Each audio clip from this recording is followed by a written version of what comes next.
पुरुषोत्तम महिना चाहिँ सूर्यमण्डल र चन्द्रमण्डलको गति अनुसार चाहिँ प्रत्येक 3 वर्षमा अथवा 2.5 वर्षमा चाहिँ त्यो 1 महिना बन्दछ, जुन चाहिँ अब शेष भनौँ न, शेष भाग चाहिँ 1 महिना बन्दछ। त्यो 1 महिना चाहिँ पुरुषोत्तम मास मेला भनिएर गनिन्छ। अब पुरुषोत्तम मास मेलामा चाहिँ भगवान् पुरुषोत्तम जो मत्स्य रूप लिनुभएको छ, उहाँले चाहिँ त्यो महिनालाई चाहिँ सर्वश्रेष्ठ उत्तम बनाउनु भएको। अब यो मेलामा चाहिँ भगवान् मत्स्यनारायणको दर्शन गर्दा, पूजाआजा गर्दाखेरि, यहाँ आएर दान गर्दाखेरि चाहिँ यसीमेर यज्ञको फल प्राप्त हुने, सम्पूर्ण पाप नाश हुने, अनि मनको इच्छा पनि पूर्ण हुने, अनि भूमि दान गरेको फल प्राप्त हुने र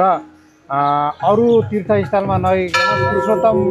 महिनामा चाहिँ मत्स्यनारायणमा आउनुपर्ने कारण चाहिँ के हो भन्दाखेरि सबै तीर्थका देवता पनि पुरुषोत्तम भगवान्लाई चाहिँ पुज्नको लागि पनि सबै देवता चाहिँ यहाँ आउने भएको कारणले गर्दाखेरि यहाँ मात्रै पुरुषोत्तम महिनाको मेला लाग्दछ।